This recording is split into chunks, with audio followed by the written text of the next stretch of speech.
out. Oh, okay. We're ready then, huh? Okay, I'd like to welcome everybody to the Gallup City Council special meeting this Tuesday, April 19th, 2022. It is 8:40. 8:30? 8:40. Okay. It will start with the roll call. Alfred, would you take roll, please? Councilor Garcia. Here. Councilor Shaw. Here. Councilor Piano. Here. Councilor Pelichick. Here. Mayor Bolaguidi. Here. This is a work session, and what we're working on is a proposed fiscal year 2023 budget. Mary Ann, the city manager, and Patty Holm, the chief of financial officer, will be the speakers. And good morning, everyone. Again, thank you for doing this. As you do every year, we really appreciate the time and effort that you put into this budget. I wanted to, Patty is going to be doing a PowerPoint, which is, I think you'll find a little more meaty from last year. She's put more information in there, which I think you'll find helpful, and identified some of the key issues. But I would like to start by identifying the budget committee and just talking for a few minutes about the process. So Tasha over there is on the budget committee, and then J.R. Houston, accountant with the finance department, of course, our CFO. CB Strainer just came back, and you know he does the CIP as well. And then Alabeda, and Marla is not able to be here due to a medical appointment, but she's on the committee as well. And then Fran, who is our purchasing director, and then J.M. DeYoung, our assistant city manager. So that's the budget committee. Just want to briefly mention what goes into this document. So the department's administrative staff submit the budget and into the system, and then department directors review it. So it has entered by administrative staff, and then each director reviews it, and then it's submitted to the finance department, and they review it.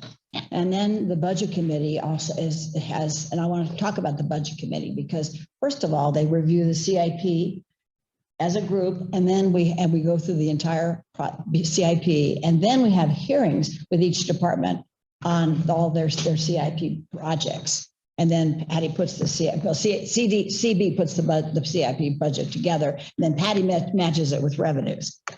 Then the operating budget is done separately. The budget committee actually meets and goes through the operating budget. And then they have hearings with each individual department director on their operating budget. And then we kind of go through and make corrections, make changes, make additions, make deletions. And it's pretty much a collaborative process with the departments. They understand the revenue and we understand their needs. And then finally, the budget is put together. The budget committee goes over it one more time, and then here we are. So I wanted to let you know that this budget has been thoroughly reviewed. The budget committee has spent hours of time going over this, and I just wanted to express my appreciation to them because I think a group makes better decisions with different perspectives. And so it really works out really well. I'm going to go ahead and turn it over to Patty. The only comment I was going to make is that I hope that we can focus on the issues for each department because we have gone over all the line items, and you can look in your budget and you can see there's a budget history. But I have to tell you, we struggled with this because usually, you know, if you have, I don't know, supplies and they're doubled from what they were the previous year, you ask questions about that. But it's been very difficult because of COVID. To make comparisons, and we've kind of had to go back to further back in years because just to try to get a sense of what actual numbers are like because we had so much impact by by COVID. So with that, I'm going to go ahead and ask Patty to do her PowerPoint, and then the departments are here, and we're going to call each one up to make a little comment about their budget, and then open to questions. So with that, Patty, go ahead, please. Welcome, Mayor and Council. So I'd want to welcome you to our 23 budget workshop, my favorite time of year. This is so fun. Oh, and Suzanne, I'm sorry, she's on the budget committee too. I forgot she was working so hard. Thank you. She's our man behind the curtain today. Exactly. So we thank her tremendously for getting all this thrown together. But budgets are really fun. It's like a puzzle, and there's a lot of components to it. We actually have over 70 funds. I'm going to highlight just the top funds for you to give you an idea of what their source of money is and where we're at with cash balances. And the focus of most of what we do will be general fund because most of the regular services that we provide to the community are through the general fund. So you'll see that many of our departments, you know, the police, the fire have a heavy dependence on general fund. Parks and Rec depends on general fund. All the administrative support areas, we're all in general fund. So that's usually the focus of everything, because from there, then everything can fan out. So if you'll go to the next slide. So our city expenditures that we're proposing at this time right now are just over 109 million. That includes all the payroll, all the operating, and all the capital that's in the CIP in year one that we proposed to you previously when we met. The operating budget for general fund is just over 34 million, with 2.3 of that being capital. So general fund proposed expenditures are $36.7 million. With that, taking this year's current budget and the estimates, we're going to end next year with $9.8 million, which leaves us a little over $1 million that would still be available for opportunities and needs during next fiscal year as they arise. But it's down to just $1 million. We have been really good recently with utilizing our funds and taking advantage of opportunities. So I want you to keep in mind that that's what we're estimating. When this year closes out as we're doing audit, then we update these numbers depending on how budgets really pan out, and it'll be updated. How does this, sorry if I missed that, how does that compare to other, maybe not COVID, because I know we didn't have any money really, but to past years in terms of what we left for unanticipated needs? You know, we really hadn't been breaking that figure out, but we've been running at about 25 to 30% most years. The reason I broke it out this year is because we went ahead and during this past year, we've enacted and implemented a new cash management policy that says our goal is to maintain 25% in this fund. And that's 25% of budget expenditures is how that's calculated. So following that, we have roughly $1 million still available as things come up. And usually during the year, many meetings, you'll see somebody comes in and we have a minor adjustment to overtime or something that we want to allocate a little bit more money for. And when we say we're using cash reserves, this is where it would pull from if it's a general fund expenditure. Is that where that 28% comes in? Yeah. The 1 million? Yes, it is.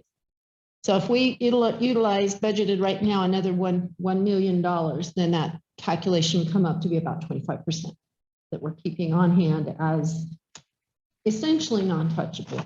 The state requires a lower amount, but we're trying to keep that amount on hand so that we're stronger with our cash flow as needed.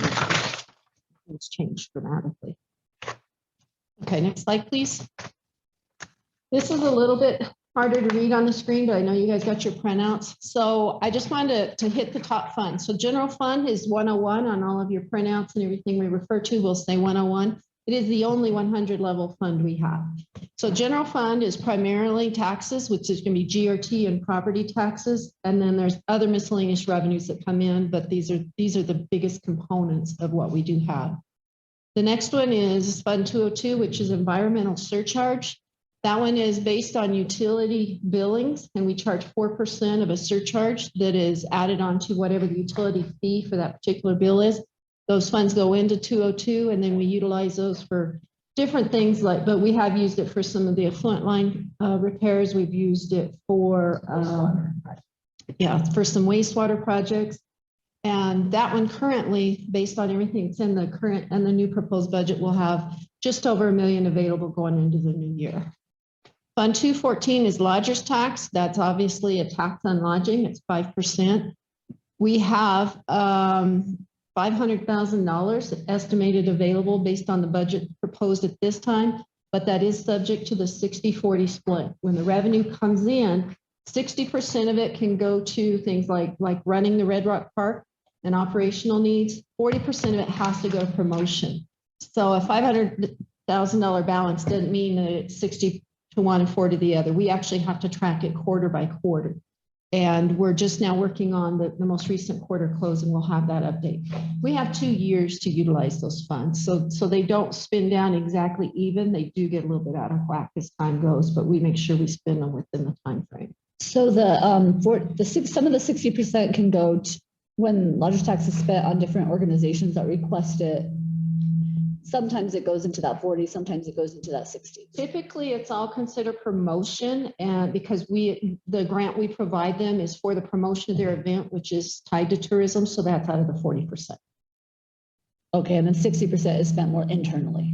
The 60% is more our internal support of what we do. Primarily Red Rock Park is the biggest expenditure there. Their operations and their payroll is under that. It's for the cultural center. Yes. Yeah, that's what I was wondering, because I saw that in the Yeah, SWIFT and some of the contract. big contracts are under that as well. Okay. So the next one down is Fund 216, which is streets. They have gas tax money coming in and infrastructure GRT coming in. Right now, we are estimating about $255,000 that will be available next fiscal year, should they have that are not currently in the budget. And next would be Fund 375. This one's a fairly new fund. What we do, and we've done this for about 3 or 4 years now, is when general fund ends, whatever amount was budgeted for expenditures in general fund that was not utilized, we move that unspent money over to Fund 375 as our funding mechanism for capital improvements. And it's just vehicles and equipment for future years. It is really flush right now because during COVID, we cut budgets to the bone, but because of stimulus and other things, the GRT kept coming in. So we had a large $6 million infusion into this fund. That's a one-time thing. Typically, it'll be between $1 and $2 million. And this year, you'll see that when we go through this, we're going to use about half of that fund right now. And that leaves us about 2.7 million. We're doing some catch up. So we realize that that's a 1 or 2 year event where we'll be able to buy this much equipment out of it. But we did want to give the departments an opportunity to start getting caught up on some of the really old equipment that needed replaced. Next slide. These are our utility accounts. You see 504 is solid waste. The fund of, they have 2 sources of revenue. They have utility services and GRT. Their estimated ending balance is $2.8 million. They're going to have about $727,000 available for the new year for projects and needs, easily maintaining their 180 days cash on hand. We have mentioned to you a couple times in recent history that we will be needing to review their rates, because right now his operations plus the 2 new vehicles that he usually gets a year, which are replacement trash trucks, are a little bit above what he takes in every year. So we are spending down the cash reserves a little bit.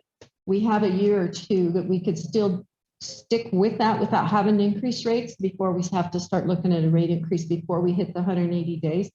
We're going to look at that now so that maybe we could do tiny increments rather than a larger step. And we could recommend that, and then you would make your selection on what you feel is most appropriate for your constituents.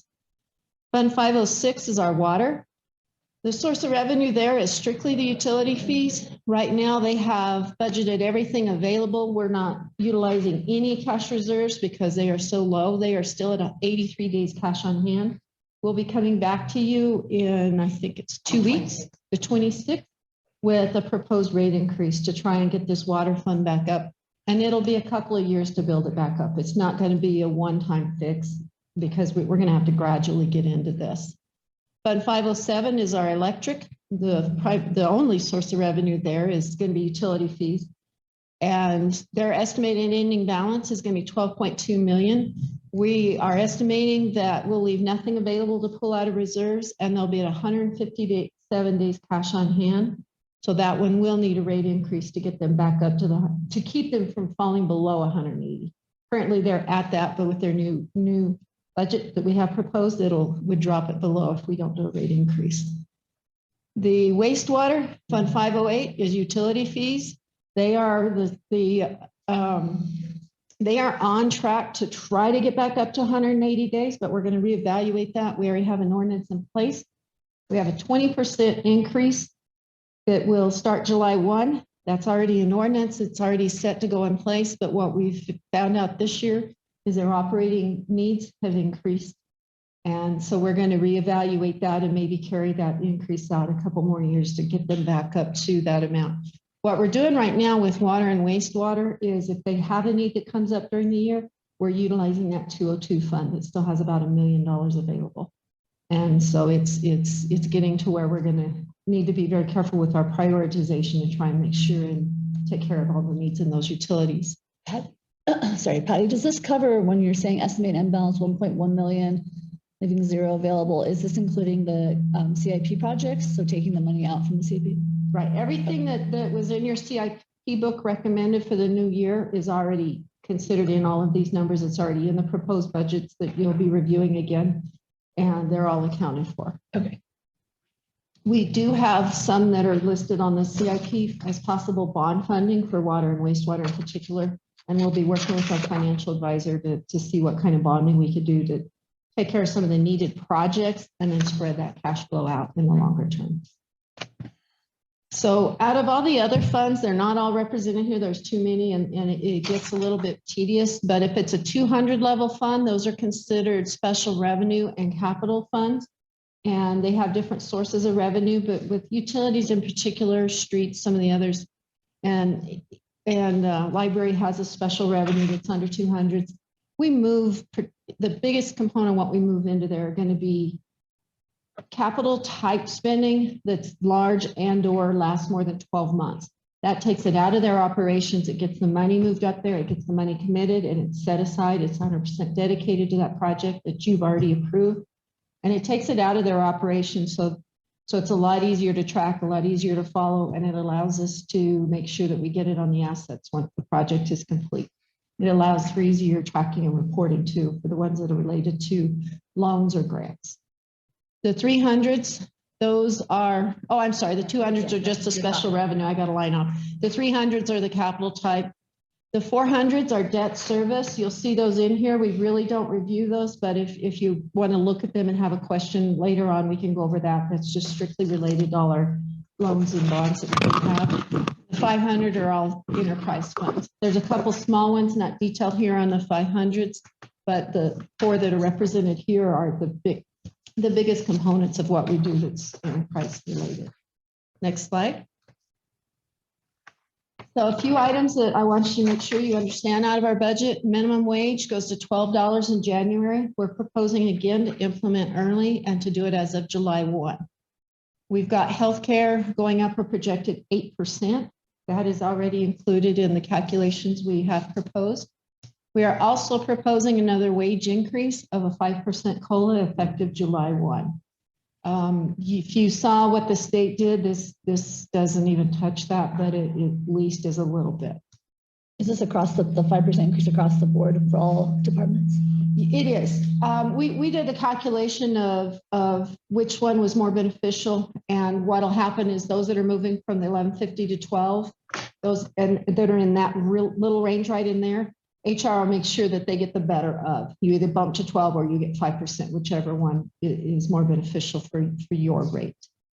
And that's the way we implemented it last year as well. I believe the state did a 7% across the board. They did 7% in some areas. Separate. State police were higher, the schools were higher, and some specific industries that within the state, they bumped more.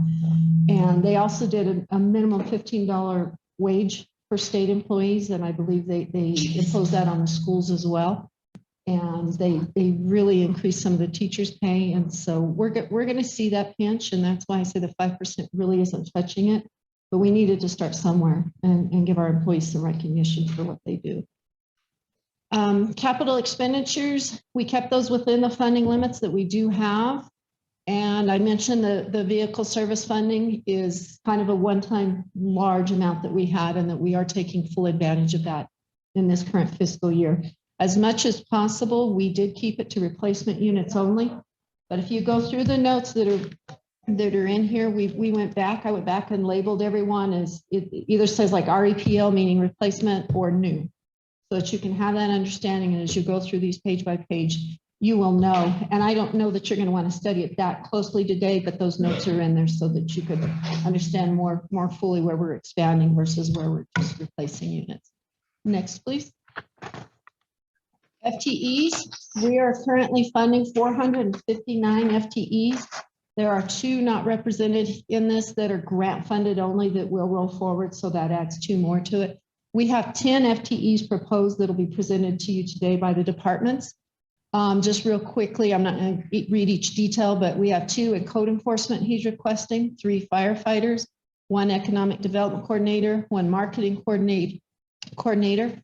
Solid waste is requesting an assistant superintendent. We're requesting a utility line locator that would be split between water and wastewater, and a fog inspector for wastewater. And we'll discuss each of those as the departments are here. So next. Can I just ask, I know we're going to discuss them, I just have a really quick question. Do all these positions have to go out for, not for bid, but like public notice, like, or are some of these like the positions? Advertised. Yeah, advertised, are they advertised? Yes, so what we do is for each of the positions you approve, we get them put into the budget and do all of our paperwork behind the scenes. As of July 1, we will post them for hire. They're usually posted a minimum of 3 weeks. And then the applications are pulled and HR starts to review them to see who's eligible for consideration. Patty, I have a question. I don't see anything for the police department, and I know they're short-handed. Is that because it's already in their budget to? They already Hire? have the FTEs budgeted. They're just having a hard time filling them. And I think some of that with this, perhaps, I don't know for a fact, but with the state's new changes in their state police pay, we may see some additional challenges. Oh, I'm I track sure. it every week, but the police are. Yeah, we need to get- seven officers. Yeah, we need to. And the somehow sheriff's compare. department is down 10. Yes, I saw that too. Yeah, we heard yesterday they were low. And you know, it's nationwide, there's a really hard time finding bodies right now. People just aren't that inclined to work yet. And so maybe we need to come up with some new ideas, some new campaign to try and get people to want to work with us. Well, the Yes, state was indeed. doing a lateral transfer to the Right. state without having to do the additional training. Right. So that makes it really hard. So, yeah, we need some incentives for our police department now. Yeah, and it doesn't seem to necessarily be just, we tried that with the sign-on bonuses and such, and that wasn't that big of an incentive, and it worked against us because existing employees felt like they were kind of slighted because this new guy's getting the extra and they We weren't, did so. $7,500 for laterals, people that were already certified, and then 5,000 for uncertified. And but then we got complaints from the stop certification. So we left it for a while. Maybe we got 2 laterals out of that. but Yeah, it really the wasn't that position effective. We don't have those bonuses. Okay, next slide, please. Okay, so just this is a recap. Same slide you saw the other day, just a reminder, general funds, we have 2.9 million off of the CIP list. A little bit of that went into operating expenditures. So if you go back and compare this to your first slide, you'll see a difference of 600,000. The special type funds, we've got 9.7 million, enterprise is 13.6, third party is 13.1. Some of those we know are going to come through. They were in the legislative awards, but until we get contracts, they do not go on the budget. So those come to you as a special council item when that contract does come through. So You said my allergies are trying to attack me. Sorry, I feel like the season's coming. In the general fund, you said the 600,000 was what for?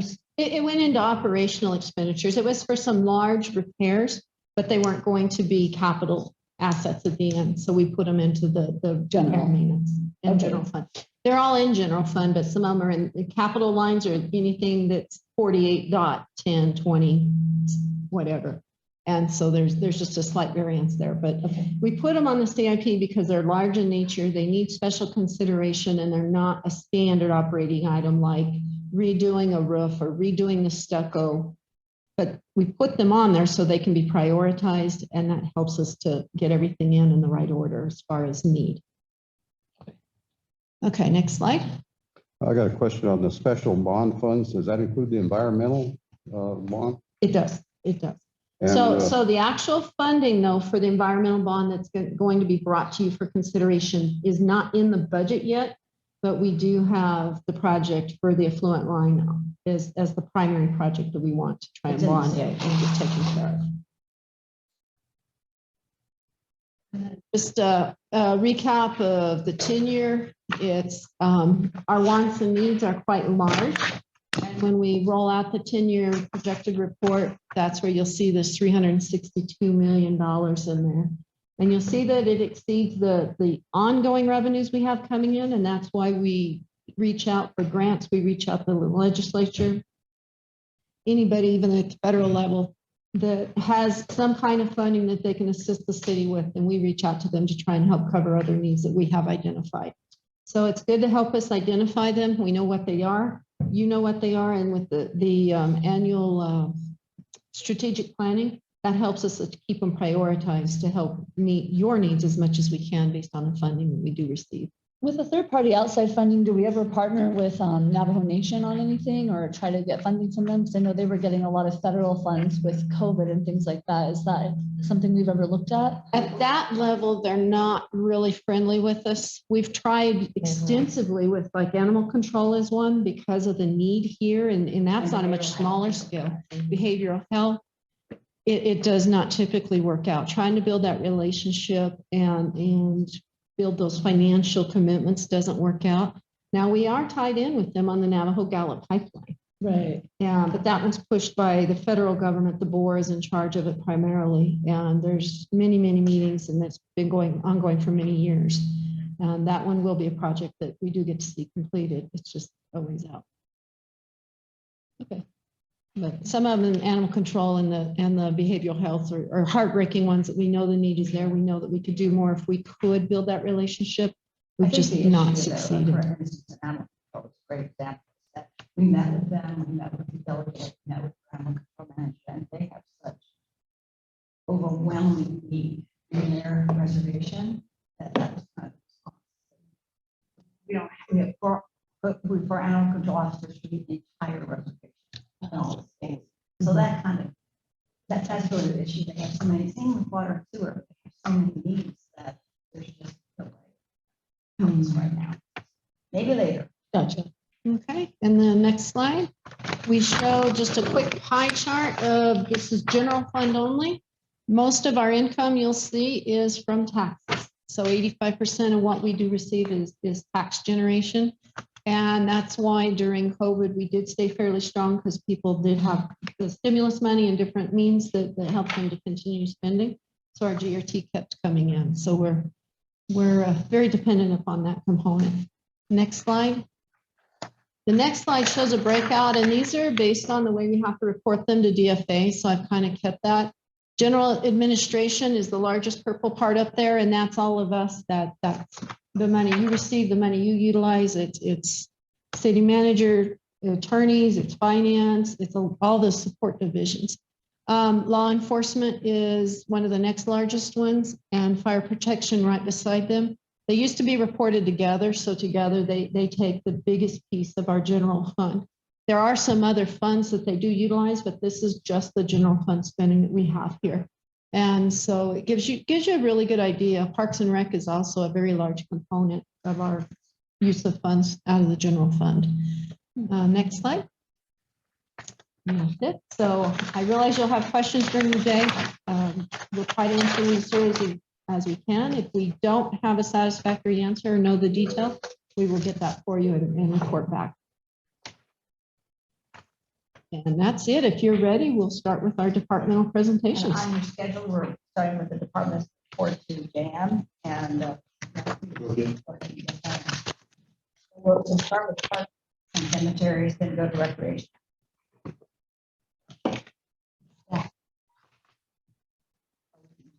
Oh, your staff didn't have one. Should be. Oh, no, I just. I don't even have that over. Hey, Tasha, what page is parks? Parks is on page 61. If you look at on the bottom right red, the actual 35, 30, 51. 101, 31 on your tab. No one. That's- 30, yeah. I want you then to get to the pack first.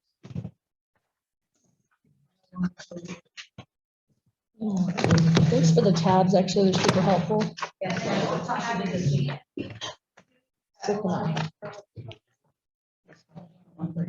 61.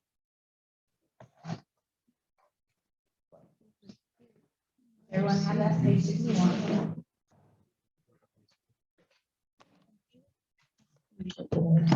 Yeah, well, you know, I'm so youngish. Yeah.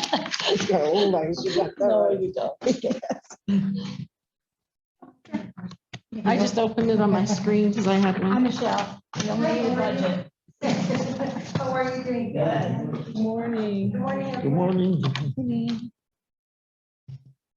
All right, so we have parks going here first. You want to go ahead, you're on page 29. Your books, black page 61 I was like, on the red pages. All okay. right. Vince, go ahead. Well, first of all, good morning, Mayor and Council, good morning. If I could, I know you just got the full picture of the whole city, citywide, but on behalf of the Parks and Recreation, I really strongly believe that we do our best to, we only ask what we need and we normally settle for less. We cover the entire city in one way, shape, or form in all aspects. So with that, I'll move forward. The other thing I'd like to do is I'd like to recognize the city manager. This year, she gave me a lot of overtime across the board. I appreciate it.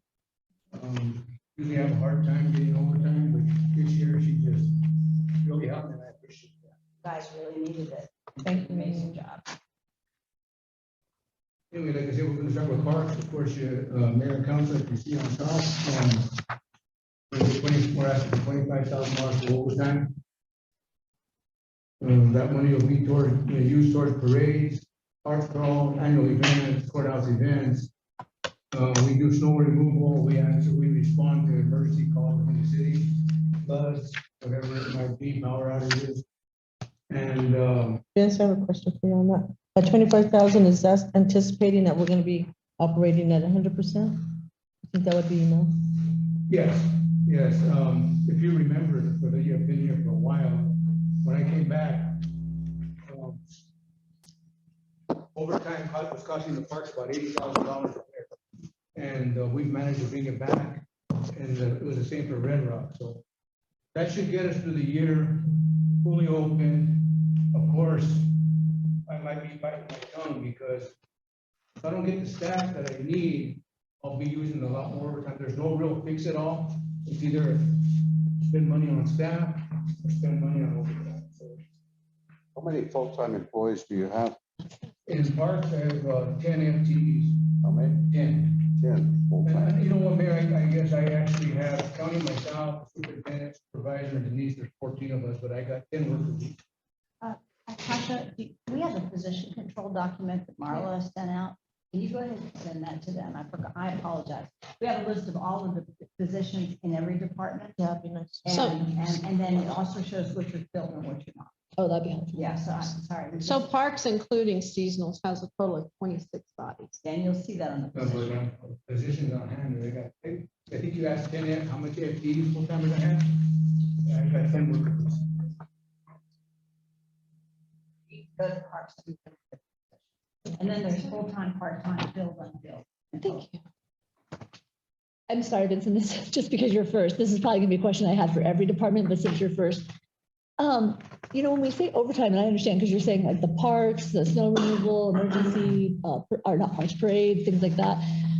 And so I'm confused. Are city employees salaried or so they're exempt or non-exempt? I thought they were salaried and then salaried don't usually get overtime. So how does that work? It depends. There's some positions that are hourly positions and considered FLSA. Well, they're non-exempt, FLSA is non-exempt, and those ones we either can offer comp time or overtime to. The employee gets to pick which one they would like to take, and typically it's overtime. Oh, so they get to pick if they want to be non-exempt or exempt? No, By federal law. by federal law. Oh, I was like, wow, But that's. and then there's a certain threshold that are FLSA exempt, and those ones do not get. Okay. And I think the threshold hours is like 48,000. 47. 47,715, I believe. Anybody that makes over that. Now, there's some that make under, and they keep their position there, but most are, that's usually the ones, 47 to 48. Okay, Anybody that makes over that does not get over. okay. Now, the employees I'm referring to are all my more or less laborers. So my people don't make a lot of money, so of course, like speaking for myself, it don't matter how many hours I put in, I get paid for 40 hours a week. But my people, they work extra more over 40. They deserve it. Yeah, absolutely. That's super So helpful. how many employees are salaried employees? You and Just me and the superintendent. superintendents, okay. Oh, sorry. All the rest are not. Thank you, that's very helpful. And going down the line, Mayor, Council, good. I really don't see anything out there that, unless there's something out there that stands out to you, or the committee was, you know, they worked with me this year, everything we asked for, we got. Unless there's something out there that stands out and you want to discuss, I mean, Just go ahead and go to cemeteries if you have questions. Or wait, yeah. The cemetery is on page 64. 64 red, 31 black. I have a question. I'm really sorry. I just have two quick questions. One is, I don't know what uniforms is. Maybe it tells me. Daily required employee uniforms. You guys have a required uniform? I didn't even know that. Yes. Oh, that's it. Okay, the city shirt. Oh, okay. That's it. Okay. And then the other question is, and sorry if I missed it, so because I didn't really get to look through every department, but is there something in here for parks update, like improvements for parks? Like I get a lot of questions about families who are just looking to, you know, hey, there's a hole in the slide at one of the parks, or we'd like to see more improvements. And I know families just love, you know, utilizing the parks. Is that? Well, you know, the majority of our big improvement in our high dollar improvement, that's all in the CIP. If you look at the CIP in parks, I mean, I've got, I think my total was $40 million in improvements. Real improvements that are needed. Okay. And, but as far as like general maintenance, the slide you're probably talking about is probably Haddon Park. But anyway, that's Councilor Polish's district. And I know she's taking it on a chin for me with that, but that's a miracle playground. You just can't get those parks anymore, so. It's one of the things that we're really looking at. We haven't really focused on parks when it comes to capital outlay. So we're working with, has done a really good 10-year plan of all, it includes playground replacement. As you just said, some things can't be repaired because they're so old. So we actually have that. I think we're going to recommend to council that we spend a little bit more of when we put more parks in our capital outlay. And sometimes we get money from the state that we don't ask for certain things in parks. They're usually new things. And what we really need to do is completely replace all. Okay, so that would come from capital. Yes. Okay. Before I get off parks, excuse me, if the mayor or council get any complaints as far as parks and that, please send them to me. I'm gonna probably be a little behind the 8 ball, where like our CFO mentioned, we have 11 seasonal positions. As of right now, I've only been able to hire 3 people. And next month, we'll be concentrating on cemetery, so I'll be neglecting parks for a little while. So just please ask people to feel free to give them my number. That's what I'm here Thank you. for. Okay. Want to segue to cemeteries? Cemetery courthouse, All red. 6431. You see, I've asked for $30,000. The committee was generous to me. This takes care of courthouse square, electric stuff, sprinkler systems at the Hillcrest Cemetery, prairie dog control, things of that nature. And of course, now with the new project on the courthouse and the walkway, we now have the drip system. So any maintenance stuff we'll take out of this too. And then the flags, it's self-explanatory. That is the big flag. We've kind of adopted that in the parks, and that's that money store up there. Thank you for that. Apparently that hits Winwood and Tatters very fast. Oh, very fast, almost every quarter. Don't you have to replace it almost every quarter? Yeah. Yes, sir. I was just listening to. Oh, I said, don't you replace it like every quarter or? Yeah, well, it depends on how tattered it gets. Like right now, we have to replace it because it's gotten really easy for the wind. But I'll probably wait another week if it dies down, so it'll look nice and crisp. Great, thank you. And I appreciate all you do for that flag. I know the veterans raised the money to put it up and do all of that, but it was just too difficult for them to, our vets are getting older, the active ones. And so they just couldn't keep up with it, but I appreciate the city doing that. It's a beautiful object to see as you come into Gallup. I mean, I love to see it. It's beautiful. Yeah, me too. And so that the, back to the maintenance of the as far as courthouse where, mayor and council, if you guys, this really does not cover, this doesn't cover panels or pillars. Right. Now, if something happens and I gotta do something, a quick fix or something, I'll use this money for that, but that generally is done through a legislative appropriation. So just so you're aware. That's it for that. Want to go to recreation then? Yes, ma'am. And that's 101-3544, page 68.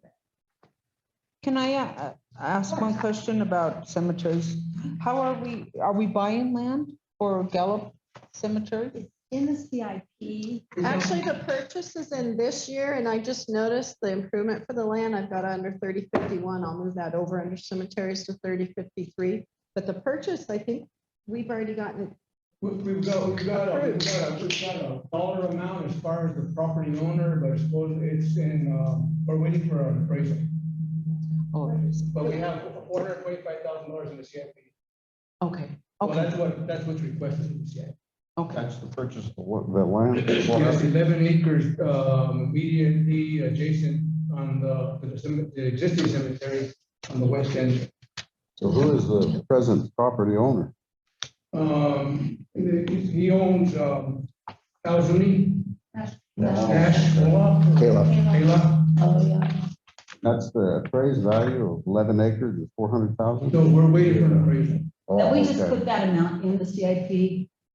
Oh, But okay. Depends on what the. Is this the Hillcrest Cemetery? This No. is, Gallup City? City. Gallup City Cemetery. City one? Yeah, Oh, the Hillcrest is owned by Raleigh's, right? He'll get on the city. I'm not Hillcrest, I mean. Sunset. Mhm. Is there still plots available in Hillcrest? yeah. Is there still plots available in Where Hillcrest? did that happen? We have, a few more plots up on top on the area that was developed, or 2006, 2007 now, and, but after that, I mean, honestly, Mayor, there's plenty of land up there still that doesn't have any bodies, but it's all rock. All rock. See, that was one of the mistakes they made when they did that, and I don't want to get off track, I know we're trying to run a time table. They developed that with the help of Councilor Gonzalez at the time. The county was gracious enough to come and use their big equipment, because our equipment in the city wasn't big enough to do it. They were taking out boulders the size of Volkswagens out of there. So what we didn't do is, we knocked it down to where we wanted it, we should have went another 8, 10 feet deeper and brought some fill in, because it's just too hard to bury people. Mr. Abeda, invited him up there several times. Where our plots are 5 by 9, and sometimes we'll have a hole at 10 by 12, because it's just too much rock. The city clerk has a piece of the cemetery too. No, thank you. I'm really sorry. The cemeteries and Courtyard Square, the 34,000 is a split between that. Is it an even split, or just kind of as things come up, you use from that fund? Yes. Yeah, like I said, we sprinkler system. Have 2 grass areas at the focus cemetery that we maintain. We have sprinkler systems in them. And just, there's a lot of different things, a lot of different maintenance that comes up that we have. Okay, but split between cemeteries and courtyards, because Courtyard Square is in the cemetery, right? Right. That's just the Yeah. courtyard. Well, that's it, that's the electrical bollards, that's problems that we might have with the sound system, speakers, because that's where all the furnaces and stuff are. Okay, so but it's like, it's not necessarily even split, it's just kind of as stuff comes up, you take from the 34,000 for either or. Yeah. Okay, thank you. Okay. Recreation. And I'm gonna let the recreation manager, whatever. So recreation is basically, it's got everything in it. We did ask for the $1,000 for OT for our regular full-timers and part-timers. Part-timers not so much, but full-timers. We kind of have a turnaround still going on. We hire, they last maybe a few months and then they quit because they get a full-time job, which is like that. So, in fact, we're gonna be looking for another individual pretty soon because we just lost one. She's going to school for some programs. So that's kind of like an ongoing thing right now. And then I think the other would be on the 4440 for the maintenance. We asked for 5,000 or an additional 5,000 for swamp coolers. We do have our swamp coolers, but currently not operating. Where's that at? So at the rec center. Yeah, this is Oh, like yeah. right. Harold Brown? Yeah. Yeah. I mean, On 68. okay. Yeah. Harold Brown. That's really.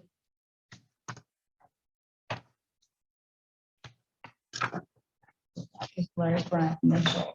The next one. Okay, how long will it take? You want to make some comments about this? Yes, before Michelle gets on, up to what the mayor and council just be aware, we have still not been able to open Harold Brown. We don't have any people to hire. We're still not open. Hopefully soon. But April 4th came and went. So you advertised and nobody accepted it? I mean, you get them, they decline, and we just. You did, I signed one for full time and then I thought, oh, good, we've got somebody. And then we said that they took another job. But the Yeah, facility's and that's ready. basically the way it keeps going on. We interview, they define the position once they get called up to the offer, or they don't show up to the interview. So it's just kind of an awkward. Wow. Wow. Sad. But the budget, so the budget's here, you want to make a couple comments about it, and then as soon as we get the staff. we'll- Any other comments, Michelle? I'm trying to keep that as high as possible. Oh, I think we did increase like with janitorial and stuff. The equipment for sanitizing and stuff like that. That's what Because- especially right now, everything seems to be going up. so. sure. Other This than mic that- doesn't like me. And that's how many full-time positions? So we have one full-time position, which is a lead person, and then 3 part-timers. So it'd be 2 rec coordinators and 1 facility maintenance. Or custodian. And none, no, even part-time. Wow. We have a lot of individuals that are interested, but once they find out that it's just a part-time position, Yeah. they decline the position, or they decline the interview. Yeah. But the one that you thought you had was full-time, and then they changed, they took another job. Right. So we're gonna try to talk yesterday about trying to speed up the hiring process.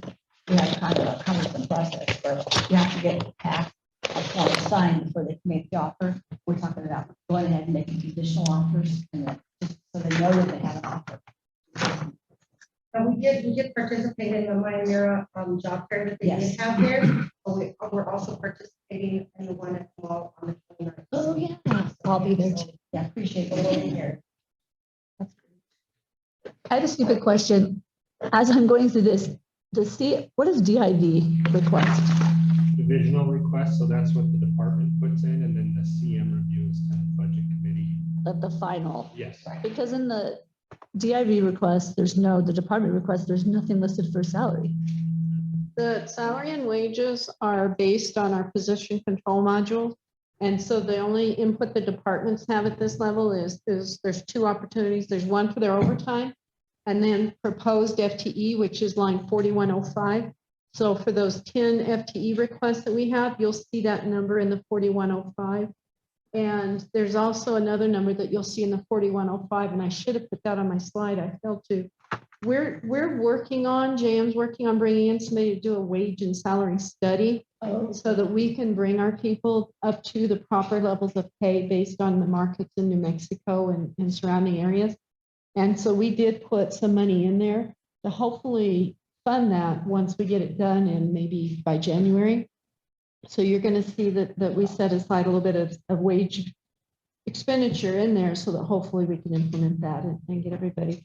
Because once the state started doing what they did in their session in January, we realized that was going to impact our employees and our ability to retain good employees as well as get them hired. So the 4105 that you'll see across several departments is either their new FTEs or what I put in is our calculation for the budget committee to put a placeholder in there. And in the notes, it'll specify what that dollar amount is. So basically, the position control is done by HR. HR, that's why they can't really put anything in there. And then like, for instance, under main buildings, and then the division department put 1,000, and then realistically under the budget says 75,000. I just don't understand why they put 1,000. What line are, I don't see 75,000. This is on page 70. I'm sorry, It's under, up there on the top, I think that's the subtotal of the personnel. Yeah. right there. I'm sorry, what? That'll be the subtotal of the personnel on that line item, the 1,075,000. Oh, That's adding up the person. oh, I'm sorry. Oh, I see. Okay. I understand now. I was just like confused as to why they were only putting in, but I see what you're saying. It's just that the departments can only put in what they suggest for overtime or supplies or uniforms, but not the actual salary. So that's why there's this major difference. Okay, thank you. And as far as building counselor piano, that 90% of that, 95% that falls under facilities under Mark. So Okay. Okay, if there's, that does it for Parks and Recreation. We got it. got a quite a- Okay, no, we're now going. Oh, to yeah. Aquatic Center, yeah, so that's page 72.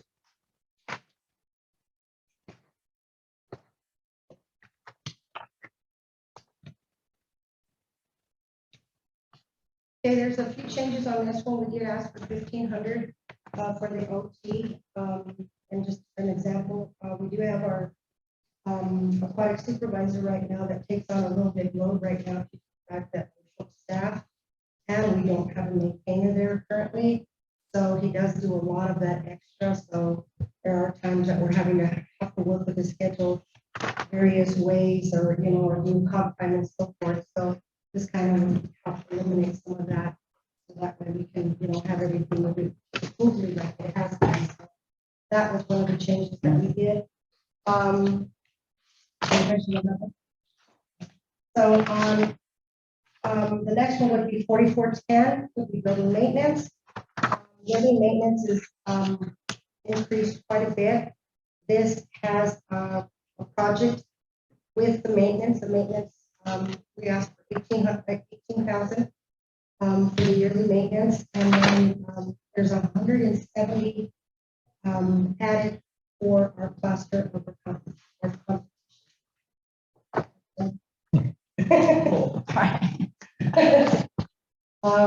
The next change that we get do is the 4440.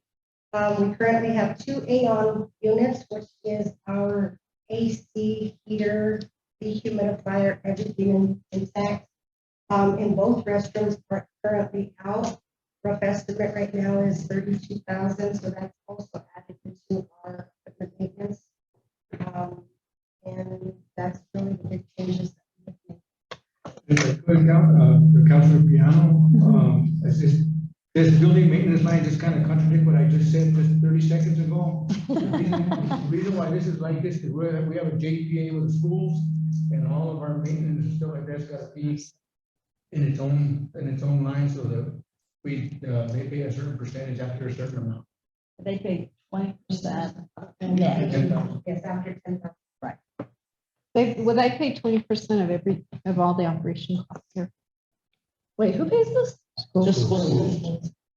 Because they utilize the swimming pool with their sports. Oh, There's a joint agreement. We have a joint Who powers owns the agreement. land that the school is on? The school?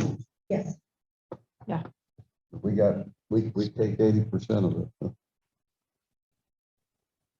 But that's why we show everything in this budget, so that they can 20% of it. Net, meaning after the revenue. And it's been great. They've been great to work with. Dan serves as a representative on the board, Patty, and I think John Hanks. And Councilor Shaw. Oh, nice. They've been doing a really great job. It's still just good to work with. And that's all our facilities, or just, I mean, obviously, Yes. all the ones they use, and obviously. They own the land, right? And then we built the facility. So there was a JPA when this was done, when we built the facility, and let's just say that got lost track of it and got it back together and it's working really well. Any other comments on that, Michelle? No. And just, so we're kind of done with Parks and Recreation, right? But we still have Red Rock. Park, which is Red under- Rock, I thought I was coming back at 2. Yeah, you want to come back during that time? I just didn't know if you wanted to make And then we still have comments. fitness. Okay, oh yeah, that's right. Yes. So go ahead to the Enterprise Fund, which is, Where is it? Page 315. Say that one more time. 315 for revenue, 317 the actual budget. And before Michelle gets started, during the budget, sat here with the committee, there was some concerns and justified concerns as far as where we're at with, business centers revenue is a revenue to kind of support ourselves. But what I want to make clear, and I know everybody understands, though business centers is under a municipality, we are still a small business like all the other small businesses out there that suffered from COVID. When we opened up not only abbreviated hours, but we only offered a portion of what business centers normally offer. So naturally, it's gonna affect, that's why I was trying to be, I was thinking outside the box last fiscal, when I asked if the business center would be subject to some of that COVID relief money. Of course, I tried, didn't work, but I really believe we're on track. If we don't make it for whatever reason, not only because we didn't, because staff didn't try, but I'm making some quick numbers and I'll let Michelle take over. Last April, when we started, when we first opened up, it's a year now. Our revenue that month was 7,000. Every month it's continued to grow a little. That's our from April to December at $171,000. And right now, from January to April, I think right now in April, we're at 19,900. We're at 105. So I think it's going to continue to trend up. We've got our fingers crossed, we're hoping. So, I'm so sorry. So the fitness center, when this shows, this is negative for this past year, 200,000, is that? So the way these work is revenues are a credit, so they're gonna show as a minus on here. So if you look on page, if you're using the bottom number, page 315. Mhm. So what our estimate is, and it may be a little low, but it's based on historical averages. We're estimating that we're gonna bring in $200,000 in revenues, and that's where he says I think he's hoping that we do better. If you flip to the 2 pages down to where it shows their operational budget, their operational costs are 310,000. So that bottom number of 110,000, it's a positive number. That's a use of funds. So that means if everything came through exactly as this projection shows, we would use $110,000 of their cash reserve, which isn't sustainable, but we're trying to rebuild. You know, we've had 2 years of COVID, and prior to COVID, they did sustain well and they did support themselves. So even though we're showing a major use of funds here, he's done a lot of programming and changing and. Yeah, and I'm we not have an against the fitness. optimistic outlook. And I'm not against the fitness center at all. I used to work out there before I got lazy, but 200,000, I was just curious of like, so I know you're rebuilding from COVID. So basically the hope is that we gain about 200, maybe more, you're saying, and then 110 with 1 cent. So really net is that about less than 100, right? Because it looks like we're using 110 and hoping to get 200, or 200 is the net. We're using 310, hoping to get 200 for the coming year. We're Oh, well, hoping look to at- exceed the 200. Oh, so I'm we're looking at eating page into their 3. cash reserve. Okay. So we're at a loss right now, is what you're saying? Right now, I think we're pretty much at a break even right now, but I think we're gonna exceed that. And, Councilor Piano, if you can figure that out, you're way ahead of me. I haven't figured it out yet. But Right. we're basically, our revenue projections are conservative. Because, we don't know. And so if we're projecting 200, hopefully if they make 300, they'll be okay. 310 is their option. And they used to have 500 plus fund balance, and then we did some improvements, which we realized worked out the cash balance, and then COVID hit. So hopefully over the next year, they'll break we spent about $160,000 that year on improvements and equipment. And then, for Councilor Polachek, I know that your district, when we first opened up in April, we had 2,700 patrons. Our biggest month was this past March, we had 5,500 patrons. Right now, we're at 2,600 for April. So I think it's gonna continue.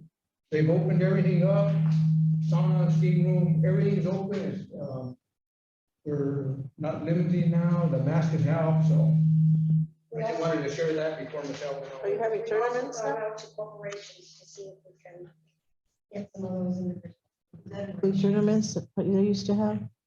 Does that include tournaments that they used to have, your racquetball tournaments? Well, What this do is you have? just, I've been trying to encourage, get more people, like, they've gone to Home Depot, they've gone to Walmart, they've gone different places to try to, you know, see if we can get more interest in the fitness center.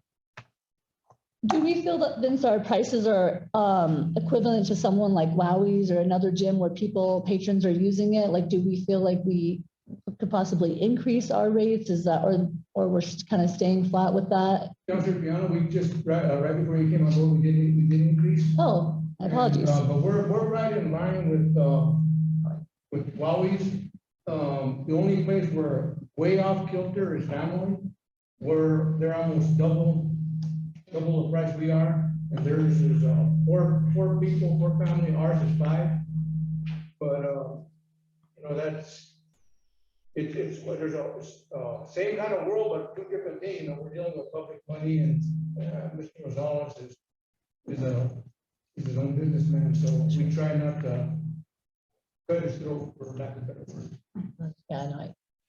My only other question, and this may be a question for Patty and a question for a different time that I'll meet with you, Vince, is just, I know we're city, so maybe government can't do this, but you know how a lot of healthcare insurance is now? You know, you always see like Planet Fitness, again, I know that they're private, but the insurance pays for it as part of the insurance because it's like a, yeah. So, yeah, but and I know our city, I'm not saying our city insurance doesn't pay for it, but could we tap into that market of like, if people have a business and they have insurance and their insurance covers, because I know like my old insurance was like, oh yeah, we cover you going to a fitness center as proactive care, but none of the fitness centers here allowed for. Well, see, like we did Silver Sneakers, Right. and we could go to the to RMCH we can go there. Ah, that's awesome. That's where we can go and work out. Yes, we could. In reality, for us to set up and bill insurance isn't very, it's a hard road to navigate. And we would spend a lot of resources just trying to bill and collect on that. The employees themselves usually have the ability, anytime you have an out-of-pocket expense, you can get reimbursed by it. But again, that's kind of it's a more tedious process. So we have had a couple of individuals that have come up with our Molina Healthcare and so forth. We've actually had the company calls and so forth and inquire on fees and so forth. As Patty said, what they do is they actually send a check to the individual, and then they come and they purchase their membership, and they have to have documents showing that they have their membership. So we have done that. We also have applied to Silver Sneakers. Okay, but you actually have to be picked to utilize the facility. So in other words, we put our name into the hat, and if they feel that our area has enough individuals to participate, then they'll actually select us as one of their right now we're still on. Pursuing that, that's right. I have a question. I don't know to give this to you, but would the city ever consider selling it to a private entity? Because someone's come up and asked that. I'll let Patty. Actually, yeah, I think so. Just speaking fiscally, because I don't know that it's a good fit for us to be in the business of trying to make enough money to break. Running that as a business, it's competing in some ways against some of the other recreation that we do. And so, yeah, I mean, it would take that burden off and allow us to focus more on just the recreation that we do offer. But I don't know, I mean, that'd be kind of, Who would they approach to? Well, I think that there would be a lot of opposition to that, because that land was donated by the girlies specifically to the city to have this recreation center, because they owned it before. And they gave it, or, I don't think they necessarily gave it. Or The city so- paid for it. okay, well, I was told it was donated. If I could get it. That was actually tried in 2011, and that council chambers was full of opposition. So I wouldn't want to set the mayor and council up, but the mayor and council wishes to pursue that or look into that, I mean, I've got no problem. But it was, and like Council Project said, Mr. John Pena was a big part of that, he worked with her at the time. I think the city only paid, and not only, I think it was $750,000, 7 acres of facility. I was trying to look it up, but I can't get in right at the moment. So we'll get back to you on that. And I would like to say that, looking at the two facilities, they're basically not alike. We provide a lot of recreation for the kids at the, and they're in Yes. Bryant. And so therefore, the individuals that do bring their kids, that's when they start working out. So the individuals that don't want all of the workout, they come to our center, or the rec center, versus all of the different stuff that we do have and provide for the adults. I mean, you can't compare the two centers. I mean, they're really different entities. And I mean, they're utilized for. Right, that's a huge policy decision for the council to make. And honestly, I haven't heard any outcry from the community as an interest in doing that, but that's certainly, but I think we need to see over the next couple of years how this works out, because it was in pretty good shape when I got here. And then we got some pressure to make some improvements, which I think made it much better. And then, as I say, COVID hit, so I think it's probably a good idea to see over the next years what happens.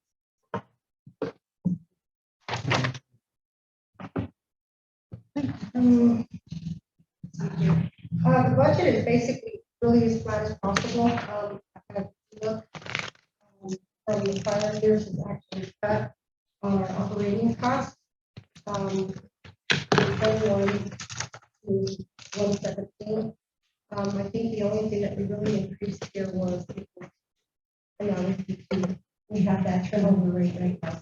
So in fact, fitness center, we just lost 4 members, so yes.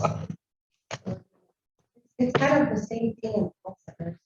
It's like we're really kind of tired. Questions? Great, thank you. Thank you, very It's good. up to you, John, I mean, I was gonna come back at 2 and start ribbon. Yeah, oh, no, Yeah, that'd be great. Please Yeah, do. please do. Here, Council, thank you. Thank you. Thank you for all you do. Appreciate it. Appreciate it.